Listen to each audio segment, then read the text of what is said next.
ആകാശവും ഭൂമിയും തമ്മിൽ തർക്കണ്ടായി. എന്താ തർക്കം? ഭൂമി പറയണേ,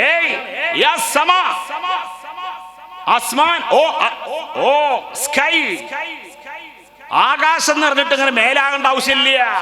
ഭൂമിയാകുന്ന എന്നിലല്ലേ തിരുനബിയെ പെറ്റത്? ഭൂമിയാകുന്ന എൻ്റെ അടിപ്പള്ളമ്മലല്ലേ മുഹമ്മദ് മുസ്തഫ സല്ലല്ലാഹു അലൈഹി വസല്ലമ തങ്ങൾ നടക്കണത്, ജീവിക്കണത്. അതുകൊണ്ട് ഞാൻ എന്താ നേരത്തെ പറഞ്ഞില്ല, എങ്ങനെ പറഞ്ഞു? അമ്മാ ബി നിഅമത്തി റബ്ബിക ഫഹദ്ദിസ്. അല്ലാഹ് ചെയ്ത നിഅമത്തിനെ പറയാന്നുള്ളത് ഖുർആനിൽ അല്ലാഹ് കൽപ്പിച്ചതാണ്. ബഹുമാനപ്പെട്ട മുത്ത് റസൂലുള്ളാഹി സ്വല്ലല്ലാഹു അലൈഹി വസല്ലം തങ്ങളെ പറ്റി തർക്കിക്കുകയാണ്. ഭൂമി പറയാണ് റസൂലുള്ളാഹി ഉള്ളത് എന്നിലല്ലേ. അപ്പൊ ആകാശത്തിന് വലിയ സങ്കടമുണ്ടായി. മഹാന്മാര് പലരും പറയുന്നുണ്ട്. അപ്പോഴാണ് എന്ത്? ബിസ്മില്ലാഹിർ റഹ്മാനിർ റഹീം. സുബ്ഹാനല്ലദീ അസ്റാ ബിഅബ്ദിഹി ലൈലം من المسجد الحرام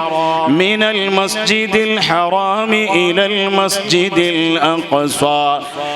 المسجد الأقصى الذي باركنا حوله لنريه من آياتنا إنه هو السميع البصير. അല്ലാഹുവിന്റെ റസൂലിനെ അതാ ആകാശ ലോകത്തിലേക്ക് മിഅ്റാജിന് വേണ്ടി കൊണ്ടുപോവാണ്. അങ്ങനെ കൊണ്ടുപോയപ്പോ മോയിൻകുട്ടി വൈദ്യര് നന്നായി പാടുന്നുണ്ട്. ഞാനതൊന്നും ഇപ്പൊ വിശദീകരിക്കണില്ല.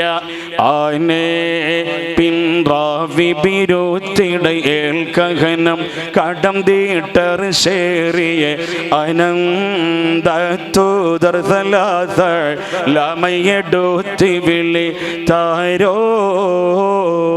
ചേന കദിക്കോപ്പവ് ശൂരിതമേ തെ മുഹാജിരിയായ മിസ്അബ് ജഹ താലങ്കയമെങ്കയം ലബ്ബൈകയന ഇദയ ഹബീബല്ലാഹേ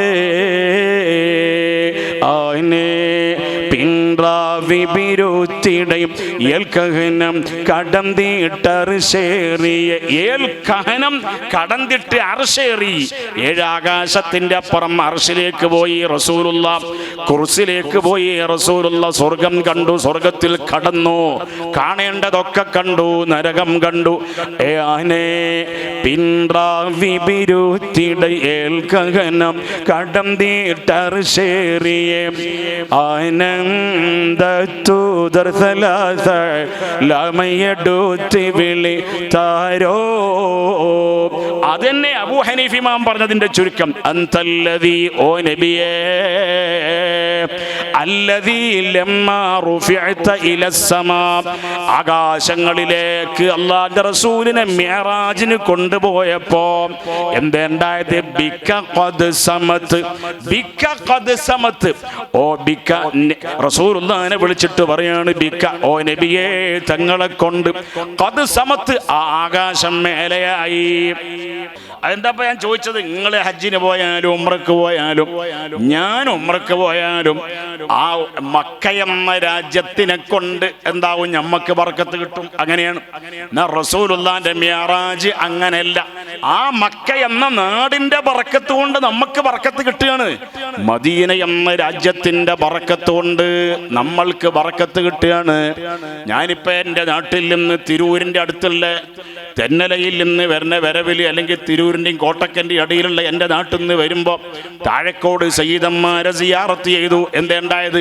താഴക്കോട് അന്തി ഉറങ്ങുന്ന സയ്യിദന്മാരെ കൊണ്ട് എനിക്ക് ബർക്കത്ത് കിട്ടിയാണ്. റസൂലുള്ളാഹിന്റെ യാത്ര അങ്ങനെയല്ല. ബിക ഖദ് സമത്, ബിക ഖദ് സമത് വതസയ്യനത് ലിസുറാക. ഓ നബിയേ, ബിക, തങ്ങളെ കൊണ്ട് ഖദ് സമത്ത്, ആകാശത്തിന് മേൽമത്തരം കിട്ടിപ്പോയി. വതസയ്യനത്ത്, ആകാശം അലങ്കൃതമായി. അങ്ങനെയാണ്. അങ്ങനെയുള്ള ഒരു സംഭവം നടന്നത് ഈ മാസത്തിലാണ്. റസൂലുള്ളാഹ്, അതുകൊണ്ട് റസൂലുള്ളാഹിനെ ബഹുമാനിച്ചത് മിഅ്റാജിന്റെ സമയമാണ് ഈ മാസം. തഴവ ഉസ്താദ് അതേ ഇഹ്യായിൽ നിന്നും മറ്റും നഖലായി പാടുകയാണ്. എന്ത് ജിബ്രീൽ നബിയിൽ ആദ്യമായി ഇറങ്ങുന്നത് 27 റജബ് മാസമിലാണത്. 27-ാം രാവിനെ റസൂലുള്ളാഹിനെ ബഹുമാനിച്ചതിന്റെ ഫലമായി നോമ്പന്ന് സുന്നത്തുണ്ട് ഫലവും ഏറെയാ.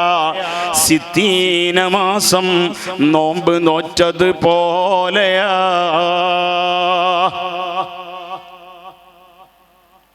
എന്തേ പറഞ്ഞത്? അന്ന് നോമ്പ് തോറ്റാൽ 27-ന്റെ അന്ന് നോമ്പ് തോറ്റാൽ റസൂലുള്ളാഹിയുടെ ഹദീസാണത്. സ്വല്ലല്ലാഹു അലൈഹി വസല്ലം തങ്ങൾ പറഞ്ഞ ഹദീസ് ഇഹ്യാഇൽ ഇമാം ഗസാലി തങ്ങൾ ഉദ്ധരിക്കുന്നുണ്ട്. എത്ര കൊല്ലം എത്ര മാസം നോമ്പെടുത്ത കൂലി ഉണ്ടാവും? 27-ന്റെ അന്ന് നോമ്പ് വെച്ചാൽ 60 മാസം. 60 എന്ന് പറഞ്ഞാൽ 60. എത്ര മാസം? 60 മാസം. 60 മാസം എന്ന് പറഞ്ഞാൽ എത്ര കൊല്ലം? 60 മാസത്തെ നോമ്പിന്റെ കൂലിയുള്ള മാസം നോമ്പാണ് ഈ മാസത്തിലുള്ളത്. അതുകൊണ്ട് കളയരുത്, ഞാനും കളയരുത്, നിങ്ങളും കളയരുത്. അള്ളാഹു തൗഫീഖ് ചെയ്യട്ടെ. 60 മാസം എന്ന് പറഞ്ഞാൽ എത്ര കൊല്ലായി? 5 കൊല്ലായി. വെറുതെ നിങ്ങളോട് ഞാൻ ചോദ്യം ചോദിച്ചത്. നിങ്ങൾ കണക്കിന്റെ വിഷയത്തിൽ വലിയ ഉഷാറാന്ന് എനിക്കറിയാം. അള്ളാഹു തആല ആ ഉഷാർ പോലെ തന്നെ ഫറായിദും സക്കാത്തൊക്കെ കൂടുതൽ പഠിക്കാൻ അവർക്കും ഞങ്ങൾക്കും അത് പറഞ്ഞു കൊടുക്കാനും തൗഫീഖ് നൽകണേ അള്ളാഹ്. ഇൽമിൽ ബറക്കത്ത് നൽകണേ അള്ളാഹ്. അങ്ങനെ റസൂലുള്ളാഹിനെ ബഹുമാനിച്ചൊരു മാസമാണ്